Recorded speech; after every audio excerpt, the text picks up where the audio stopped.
Welcome to What the Paper Said, in which I, Patrick Crozier, skim through the Times from 100 years ago, read some of the articles and comment on the ones I find interesting.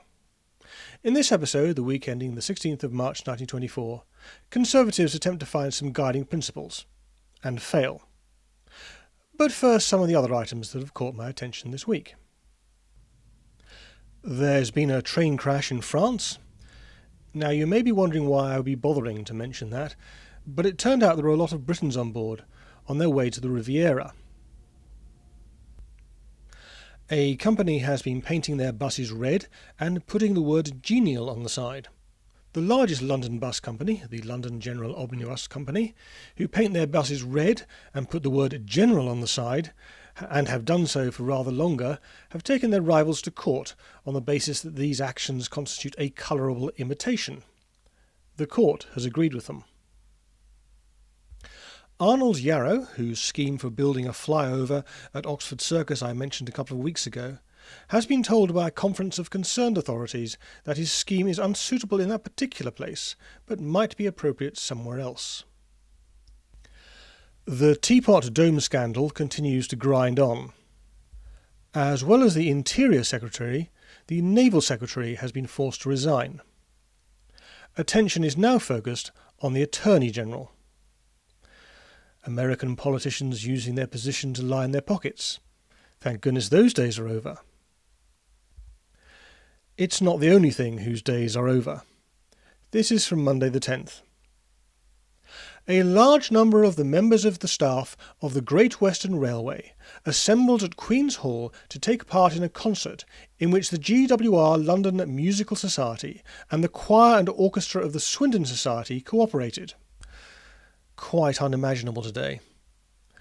Well, I say that, but there is still a GWR brass band that plays in the concourse at Paddington Station once a week.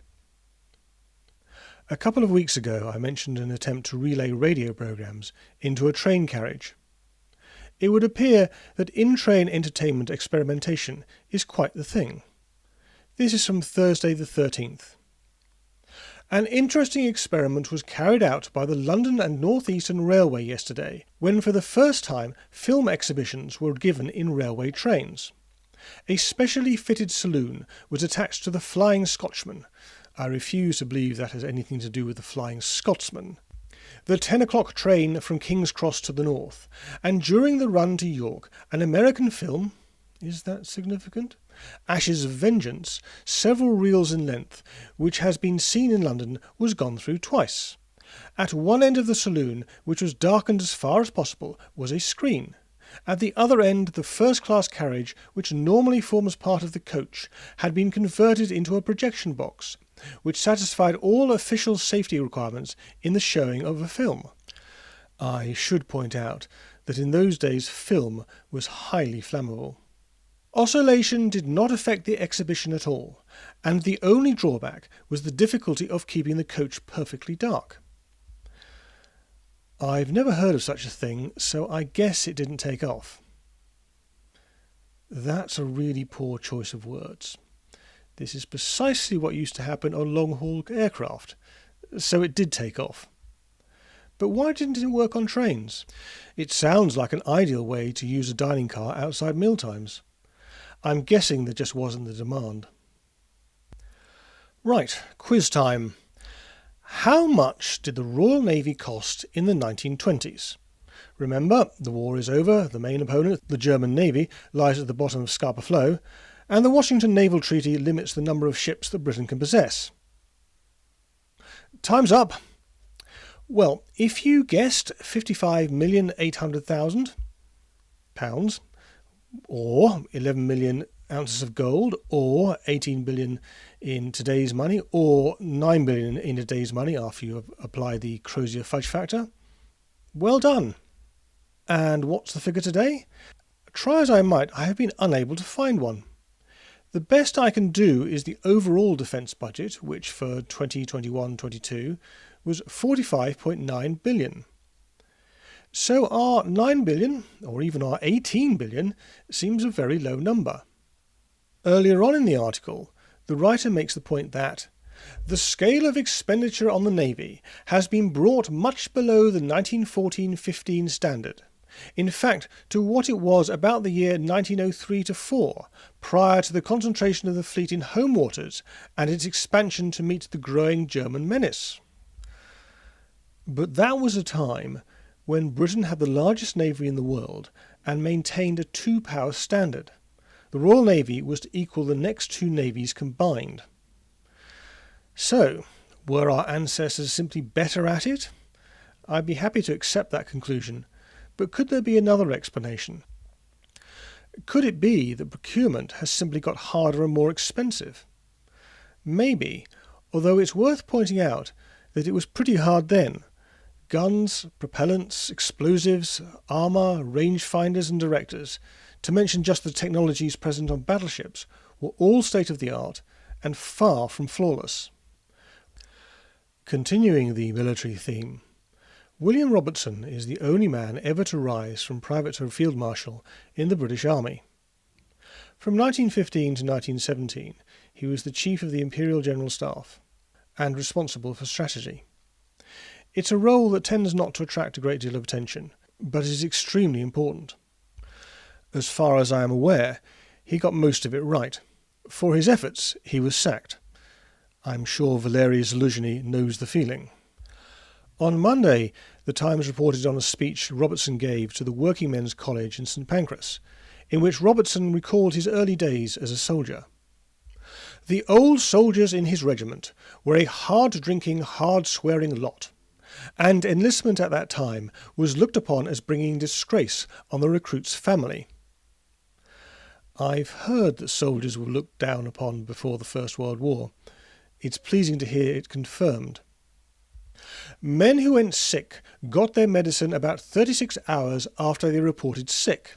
There were no nurses in the army then, the nursing being carried out by the hospital orderly, who slept in the room, who generally had too much beer, and whose attention to his patients was regulated by the tips he received from them. My understanding is that during the First World War, if you were in need of medical attention, you wanted British medical attention. Sir William admitted that he hesitated a long time before he took a commission, as he had no private means, which were absolutely necessary in a cavalry regiment. Taking a commission means becoming an officer. I believe he received some help. But it does make you wonder what other talents the British Army may have been missing out on. Things changed a lot during the war, when the army was crying out for officers.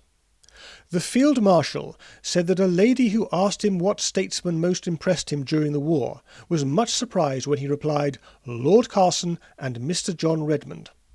During the Ulster crisis before the war, Redmond was the leader of the Irish Nationalists, and Carson of the Ulster Unionists. Politicians and the military did not get on during the war. The politicians were constantly looking for easy ways out. It was the unpleasant task of the soldiers to point out the grim realities. The main effort had to be on the Western Front, casualties would be high, conscription was necessary. There's been a lot of correspondence on the subject of conservative ideals. As the Times explained in an editorial on Friday the 14th, it began with a letter from Sir Martin Conway, in which he declared that the trouble with the Conservative Party is that it lacks the fire of a great ideal, and has provoked all sorts of comment. This, for instance, is from a C. Stansfield Hicks. How can your correspondent, Dr. L.P. Jacks, no idea, expect ideals in a population whose education for 40 years has been that material good is the only thing worth consideration? Today the gods of the masses and classes are money, machinery and amusement, motors, speed, football and betting. We're so much better today. If you substitute machinery for gadgetry, I think you've got the full set. Idleness and fullness of bread in all ages have been the parents not of spirituality, but of sin and wickedness. And this is from an A.R. Howlett. If socialists were the living exponents of only a half of their ideals, how much nearer their millennium would be? But this would mean to them a life of humdrum selflessness, with no limelight, only sacrifice. The other way brings public acclamation, with its false but satisfying appraisements. Just in case you thought virtue signalling was a new thing. The Times attempts to get back to the point. More mischief is being done, and more socialists created, at the present time, by the so-called anti-socialists than by anybody else. Socialism is not primarily the product of dark and hideous forces, as some panic-mongers would have us believe. It is the natural and inevitable result of the low wages, the inadequate housing, the insecurity of living conditions of too many of our fellow countrymen and women today. Powerful words. Words that wound the libertarian in me. It is my belief that the Industrial Revolution was the greatest thing that ever happened to humanity. It made everyone richer. It dragged millions out of poverty. But here we have people who are much closer to events, expressing deep dissatisfaction with the results. Conservatism rightly rejects it, i.e. socialism, not because it wants to back the employers against the employed, but because it is convinced that the remedy will prove far worse than the disease. Well, they're not wrong. But the Conservative Party will never succeed in winning the support of the electorate by abusing their socialist fellow countrymen as the agents of foreigners or as the gullible victims of a subtle intrigue. It will do so only by a convincing exposure of the fallacies of socialism and by offering a better, because it is a more practical solution, of the admitted industrial evils of our time. As it happens, huge spoiler alert, the Conservative Party will succeed in winning the support of the electorate by accusing their opponents, falsely it must be said, of being foreign agents, this very year in fact. But despite being wrong, they're right. You have to win the battle of ideas. For what it's worth, I don't think there's a conservative solution to the evils they cite. The only thing that in the long run lifts up the great mass of the people is freedom. As for exposing the fallacies of socialism, the Conservatives had only a minor role to play. It was reality that had to do the heavy lifting. Anyway, that's all for this week. I aim to have something up next week, but I promise nothing.